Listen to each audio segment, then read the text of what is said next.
Good morning student.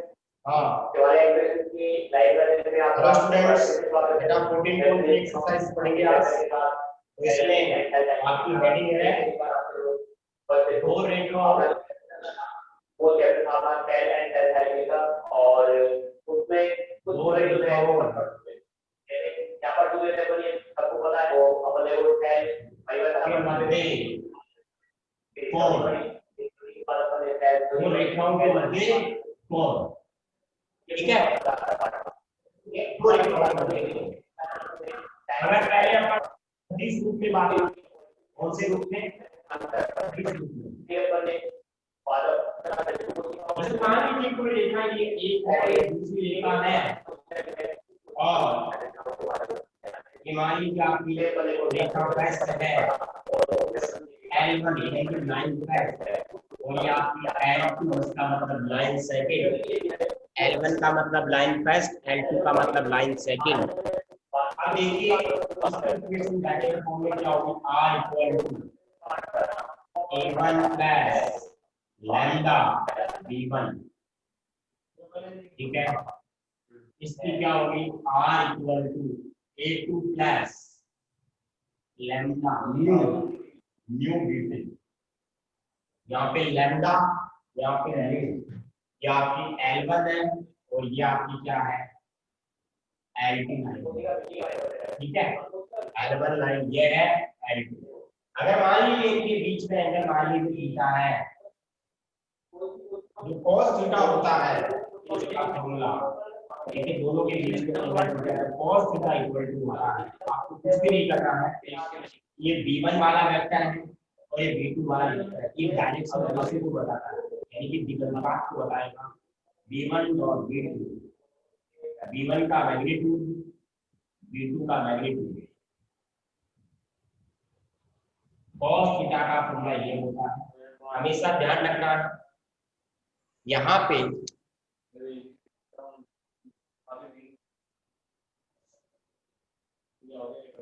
बेटा। अब voice clear आ रही है सभी के पास?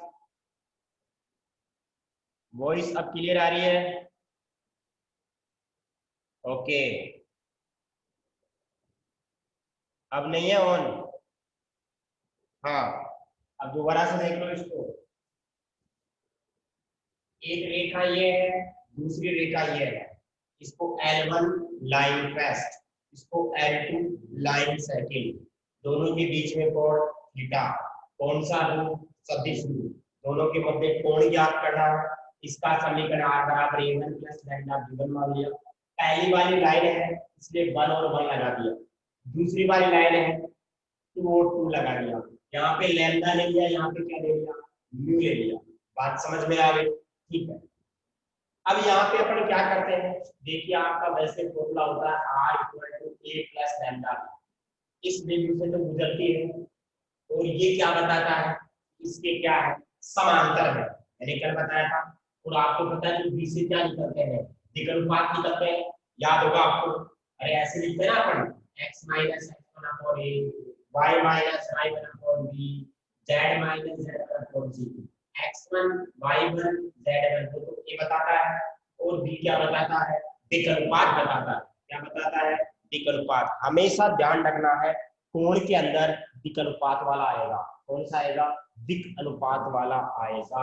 देखो मैंने दिक् अनुपात, इसका भी दिक् अनुपात वाला वेक्टर यही है, इसमें भी दिक् अनुपात वाला वेक्टर यही है, और दोनों का क्या लगा दिया, मैग्नीट्यूड लगा दिया। अब देखो अगर बात करें अपन इसमें, यदि दोनों रेखाएं लंबवत हो, दोनों रेखाएं क्या हो, लंबवत हो, तो क्या हो जाएगा, आपको पता है थीटा की वैल्यू क्या हो जाएगी, 90 आएगी। तो थीटा 90 आएगा, फिर cos 90 हो जाएगा, cos 90 हो जाएगा।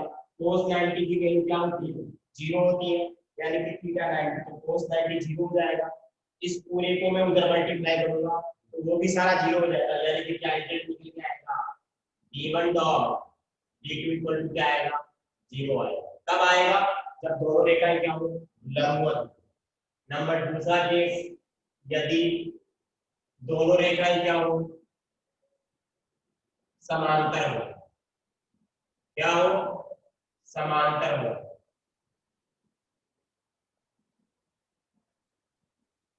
समांतर होगी तो आपको मैं बता देता हूँ b1 बराबर आता है लैम्डा b2।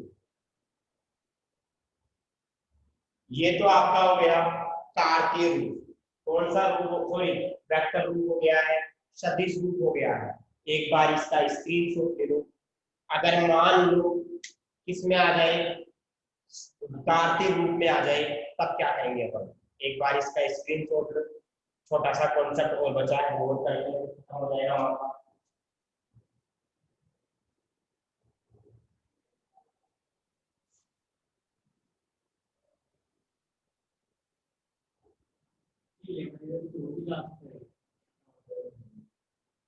लैम्डा तो कुछ अचर राशि है ना, लैम्डा तो अचर राशि 2 3 4 5 6 कुछ भी हो सकता है। आगे कौन सा रूप, कार्तीय रूप। इधर देखो,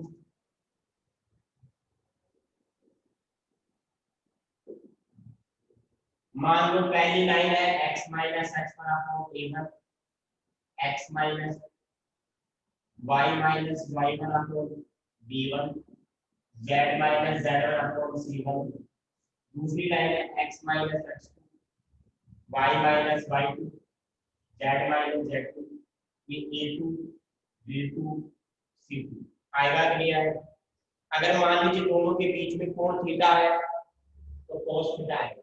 अब एक प्रॉब्लम होगी, वैसे वहां तो क्या आया था, b1 डॉट b2 आया था।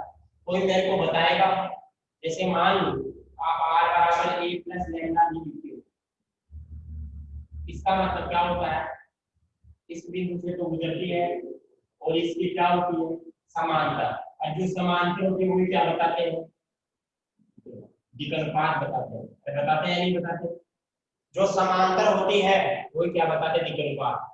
आप मेरे को बताओ, अभी जो आपने फॉर्मूला लिखा था इससे पहले वाला, उसमें विकल्पात को बता रहा था, ये भी विकल्पात को बता रहा है। अब आप मेरे को बताओ, वहां तो विकल्पात दिख गया कि सर बी वाला वेक्टर विकल्पात होता है। अब बताओ इसमें कौन सी विकल्पात आएगी, ये विकल्पात, ये भी विकल्पात, ये भी विकल्पात। अरे होगा नहीं होगा, तो कहने का मतलब क्या होगा, अगर मैं इसको वेक्टर फॉर्म में लिखूं तो बताओ विकल्पात क्या होंगे, a1 i के होगा नहीं होगा, b1 j के होगा नहीं होगा। अरे ऐसे लिखो ना, b1 डॉट b2 लिखते हो ना।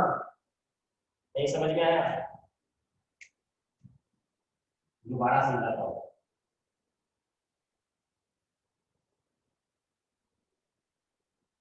देखो, मैं आपसे पूछूं कि मेरी इक्वेशन है x minus x one upon a1, simple यही मान लो आपको, y minus y one upon b, z minus z one upon c होता है।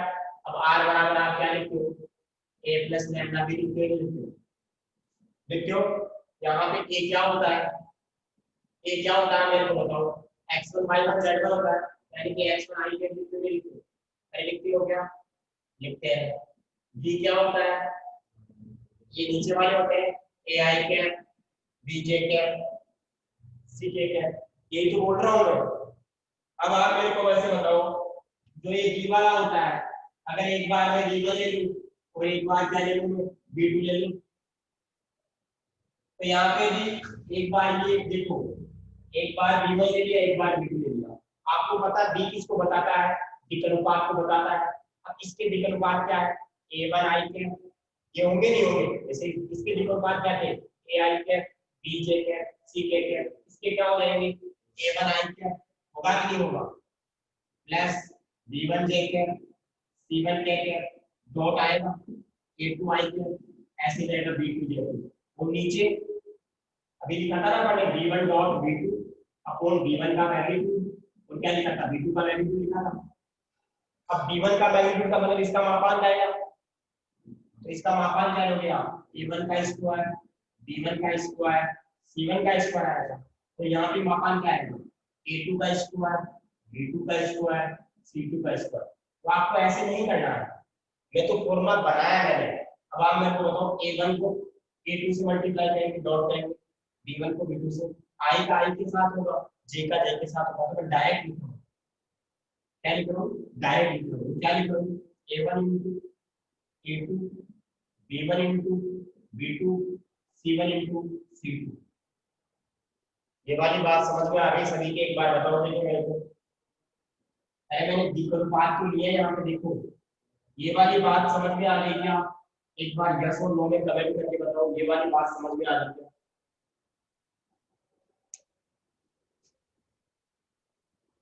आ गई? ओके। अब देखो,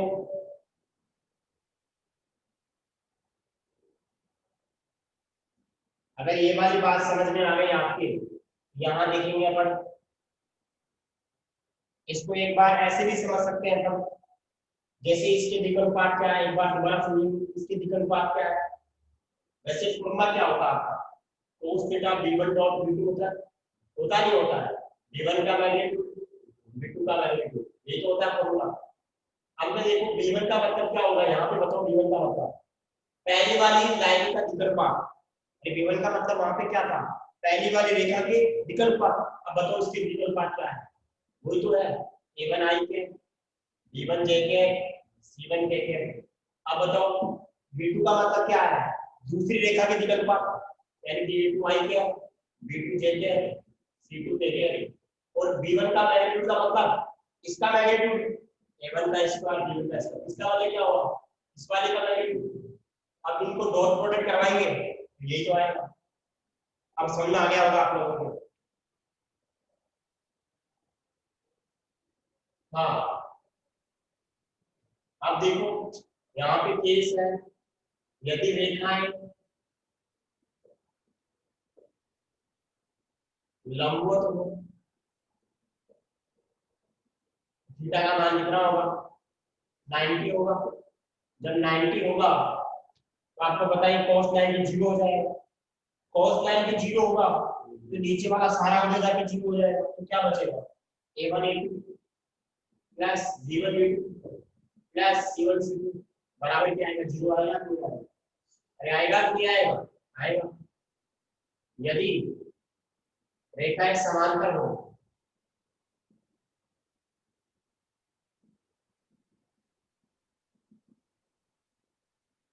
यहाँ पे देखिए क्या होता है, a1 upon a2, b1 upon b2, c1 upon c2 होता है। अब एक इसमें से केस हो रहा है, यदि रेखाओं की दिक्भुजय हो, दिग्भुजय,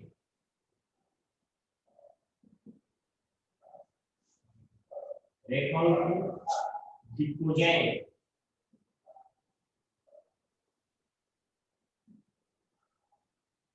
दी गई हो, तो पहला केस होता है लंबवत के लिए,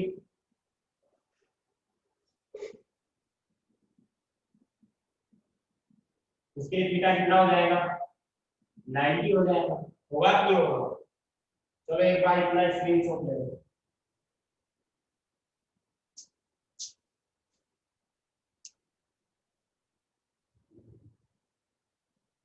इतना स्क्रीनशॉट ले लो, पढ़ाई लिखाई किया करो।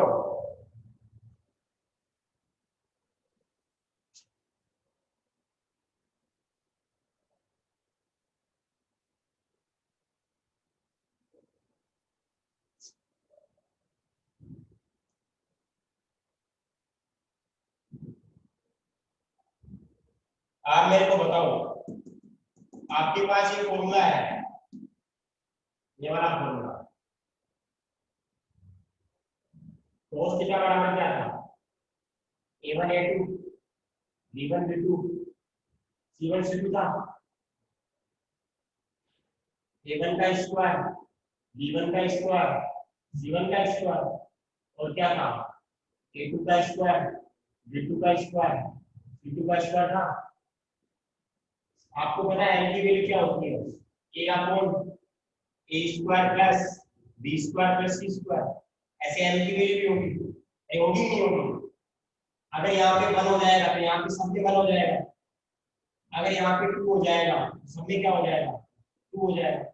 अब इसको ध्यान में रखते हुए बताओ मेरे को, इसमें दोनों से डिवाइड होगा तो क्या आएगा, a1 अपॉन क्या आएगा, a1 का स्क्वायर, b1 का स्क्वायर, c1 का स्क्वायर, a2 अपॉन ऐसे आएगा, a2 का स्क्वायर, b2 का स्क्वायर, ऐसे b1 अपॉन इधर आएगा, b2 अपॉन ऐसे आएगा, ऐसे c1 अपॉन c2। इसकी वैल्यू क्या होती है, l1 होगी।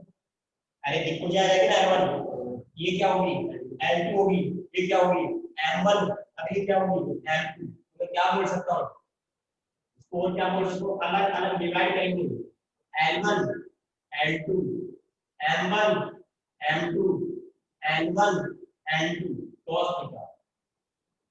ये कब होता है, जब दिक्कोजय दी गई, दिक्कोजय दिक्कोजय दी गई हो, दी गई हो तो।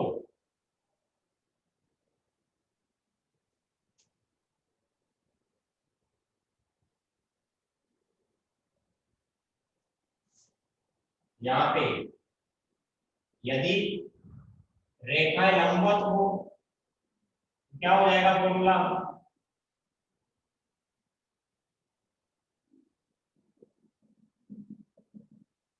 थीटा 90 cos 90 जीरो आ जाएगा। अरे थीटा 90 से cos 90 जीरो, सारा जीरो हो जाएगा, यानी कि L1 L2 M1 M2 N1 N2 बराबर जीरो हो जाएगा। और यदि रेखा समांतर हो,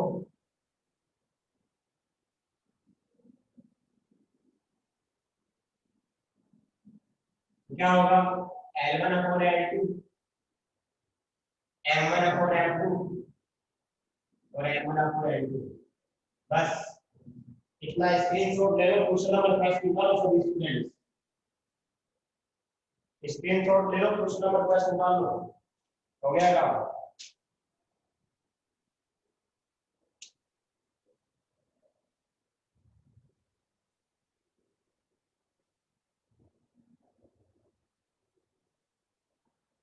हो गया काम, बहुत बढ़िया, काम ही होना चाहिए।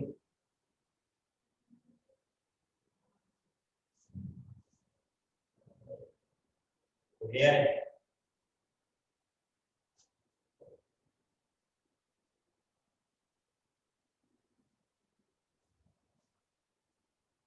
पहला क्वेश्चन देखो, सभी स्टूडेंट्स अपनी अपनी बुक में पहला क्वेश्चन देखेंगे, निम्नलिखित रेखा युग्मों के बीच का कोण ज्ञात कीजिए, cos थीटा ज्ञात करना है। पहला समीकरण दिया हुआ है, दूसरा समीकरण दिया हुआ है। पहले क्वेश्चन में 2 क्वेश्चन है, उनमें से मैं एक करवा देता हूँ, दोनों सदिश रूप में है। दूसरा प्रश्न है, उनके बीच में भी कोण ज्ञात करना है, वो कौन से रूप में है, काट के रूप में है। तीसरे क्वेश्चन में आपको क्या चेक करना है, तो लंबवत है क्या। चौथे क्वेश्चन में लंबवत और के का मान ज्ञात करना है। और पांचवें क्वेश्चन में क्या करना है, अच्छा बताना है, ओके। देखिए क्वेश्चन नंबर फर्स्ट की बात करते हैं, क्वेश्चन नंबर फर्स्ट का प्रश्न, r बराबर 2i माइनस का 5q प्लस का 6pk प्लस लैम्डा, और यही है 6 नहीं है, 3i 2j 6k 3i 2j 6k। Number दूसरा समीकरण, ये तो पहला आया 7 और 6 म्यू i 2j और 3k, नहीं 2k है, माना दोनों रेखाओं के मध्य कोण, दोनों रेखाओं के मध्य कोण थीटा है, तो cos थीटा का फॉर्मूला क्या हो जाएगा, B1 डॉट B2, B1 का मैग्नीट्यूड और B2 का मैग्नीट्यूड। यहाँ पे B1 का मान कौन सा होगा? ये वाला होगा, ये होगा नहीं होगा? ये A1 होता है और ये क्या होता है? B1 होगा। ये A2 होगा, ये क्या होगा? B2 होगा। अरे होगा कि नहीं होगा? होगा ना? समझ में आ रहा है मैं क्या बोल रहा हूँ? ये पहला मान क्या हो जाएगा? B1, ये B2 हो जाएगा। ये A1, ये B1, ये A2, ये B2। तो बताओ B1 का मान कितना होगा? 3i क्या, 2j क्या, 6k क्या? B2 का मान कितना हो जाएगा? B2 का मान हो जाएगा यहाँ से i cap 2j cap 2k cap, और कितना निकालेंगे अपन? 3i plus 2j 6k i plus 2j 2k upon इसका मैग्नीट्यूड d का स्क्वायर 2 का स्क्वायर 6 का स्क्वायर। होगा कि नहीं होगा? इस वाले का मापांक 1 का स्क्वायर 2 का स्क्वायर 2 का स्क्वायर। सोल्व कर सकते हैं? कर सकते हैं। उसका उनके साथ होगा डॉट प्रोडक्ट, डॉट है यहाँ पे। 3 3 आएगा, एक को 4 आएगा, अगला क्या आएगा? 12 आएगा। नीचे बोलो 3 का स्क्वायर 9, 9 4 13, 13 36 का 49, 49 का 7, 7 गुना 15, उसका कितना आएगा? 7 12 19/21। cos थीटा का मान क्या आया? थीटा का मान क्या आ जाएगा? cos inverse 19/21। समझ में आ गया होगा सभी को? एक बार इसका स्क्रीनशॉट ले लो, इसका सेकंड पार्ट आप कर सकते हो। ये सोच लो, बहुत सिंपल है, या इसी काम करेगा आज। ठीक है, पीछे मतलब थोड़ा सा पेज छोड़िए पड़ेगा, चाहे इसे पेज मत छोड़ना, 14.3 से करेगा काम। तो एक से करना सिंपल ही है। डन, स्क्रीनशॉट ले लिया, बहुत बढ़िया। चले आगे।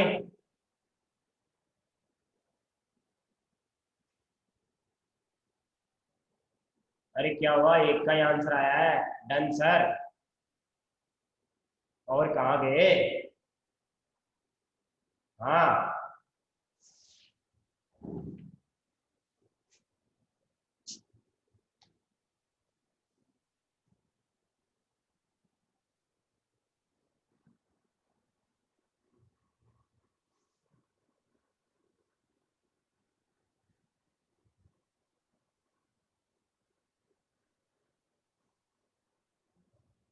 हाँ जी, इसका दूसरा क्वेश्चन देखो।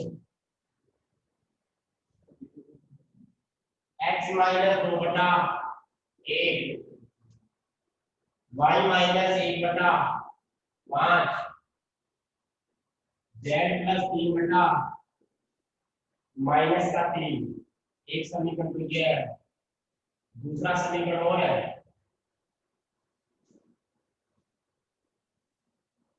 रेखाएं दे रखी है आपको, दूसरे का पहला,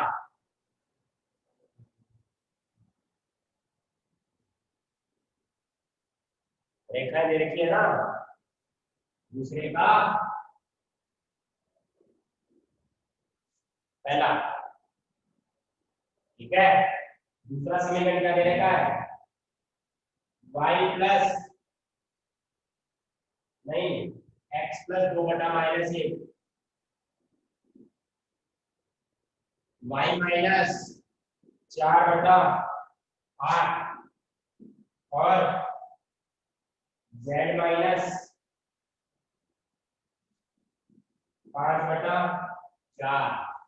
माना दोनों रेखाओं के मध्य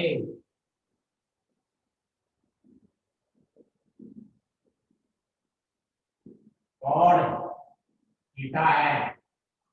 तो cos थीटा बराबर क्या हो जाएगा? a1 a2 है। दूसरी रेखा,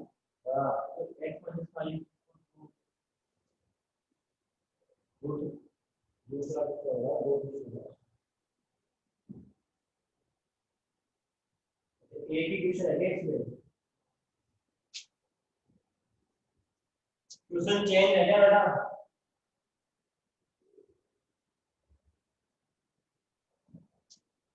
पहली भी गलत है। पहली क्या है? x बटा 2, x बटा 2, y बटा 2, z बटा 1। पहले तो लाइन y बटा 2, z बटा 1 तथा x माइनस 5 बटा 4 ना, y माइनस 2 बटा 1 और z माइनस 3 बटा 8। माना दोनों रेखाओं के मध्य कोण कितना है?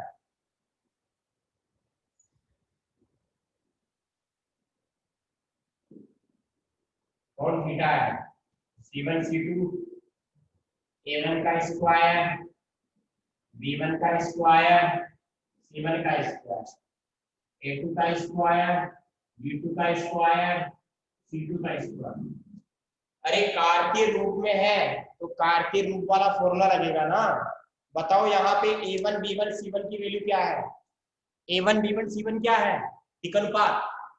क्या है? विकल्पात। तो बताओ क्या आएगा? 2, 2, 1। A2 B2 C2 कितना होगा? 4, 1, 8। तो मैं लिख सकता हूं कि यहाँ पे अगर बात करें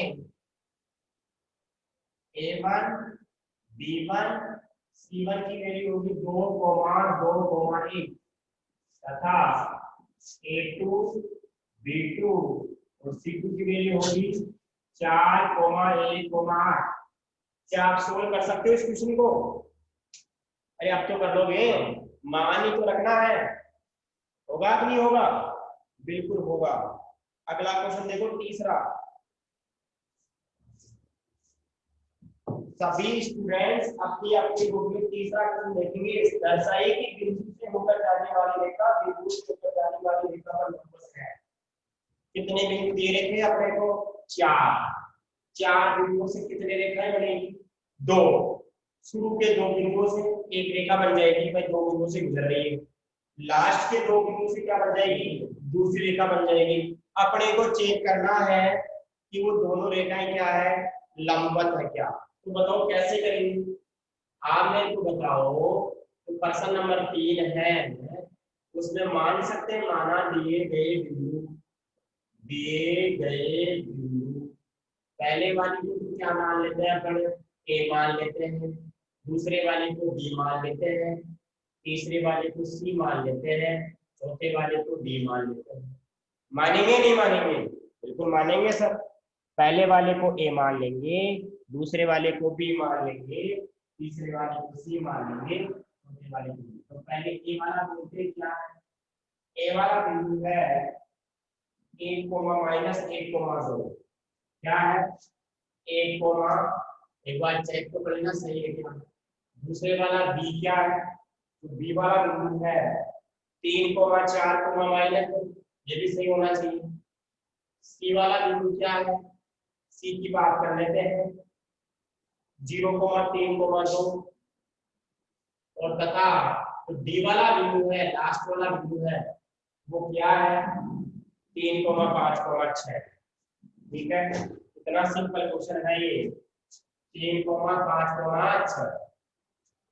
आज मेरे को ऐसे बताओ, एक तो ए बी रेखा बनेगी।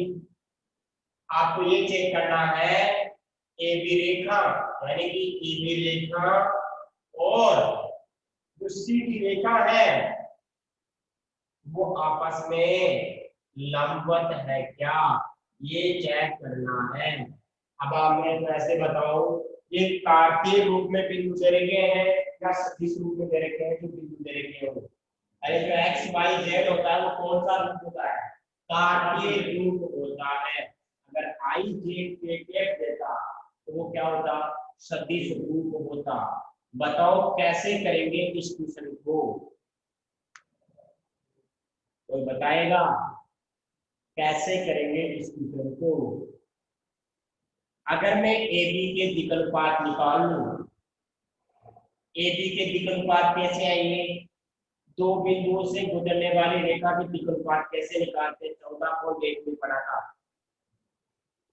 x2 - x1, y2 - y1, z2 - z1। होगा कि नहीं होगा?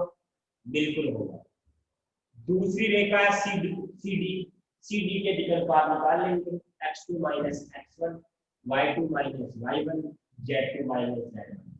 जैसे ही आप विकल्पात निकाल लोगे, अगर उनके विकल्पातों का गुणा 0 आ जाता है, कहने का मतलब क्या हुआ, अगर a1 a2 b1 b2 c1 c2 की वैल्यू अगर 0 आ जाएगी, तो आपको पता है कौन सी कंडीशन होती है।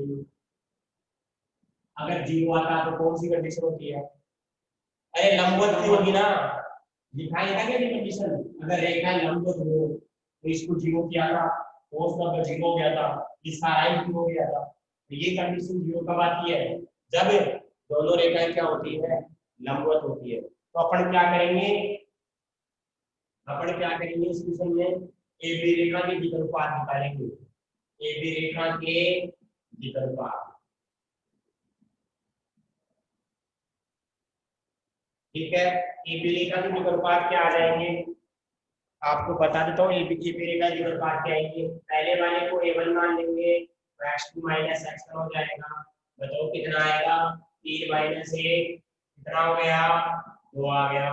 A2 निकाल नहीं, B1 निकालेंगे, C1 निकालेंगे, y2 minus y1, z2 minus z1 कितना हो जाएगा, ये 4 में से 1 गया, 4 में से 5 आ जाएगा, -2 माइनस 4 आएगा, तो ये आएगा। ऐसे अपन क्या करेंगे, सीधी रेखा के विकल्पात निकालेंगे।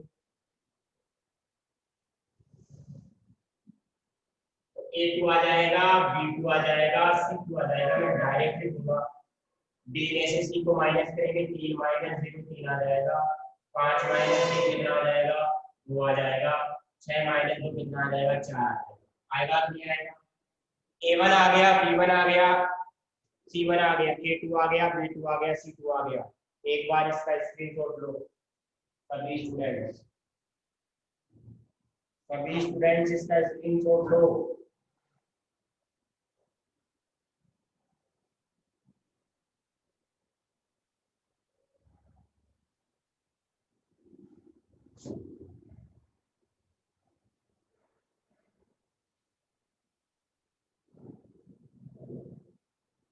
हाँ, अब आप मेरे को ऐसे बताओ, यहाँ पे अगर अपन A1 A2 B1 B2 C1 C2 निकालते हैं, कितना आएगा, A1 की वैल्यू 2 गुना 3 आएगा, प्लस 5 गुना कितना आएगा, 5 गुना 2 आएगा, और माइनस का 4 गुना कितना आएगा, माइनस का 4 गुना 4 आएगा, कितना हो जाएगा, 6 10 16 कितना आ गया, 0। अतः है AB है, CD रेखा ही क्या है, लंबवत है।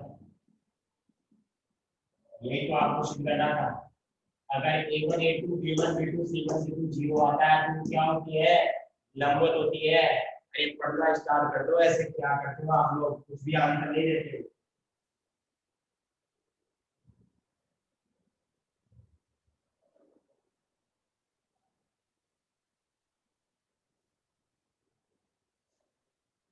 कुछ भी आंसर नहीं देते हो आप लोग। हाँ, इसका स्क्रीनशॉट ले लो, बाकी का कल पढ़ेंगे। इसका स्क्रीनशॉट ले लो, बाकी का कल पढ़ेंगे। फैन को ऑन कर दे। Thank you so much. Copy में जहाँ तक पढ़ाया वहां तक काम कर लेना।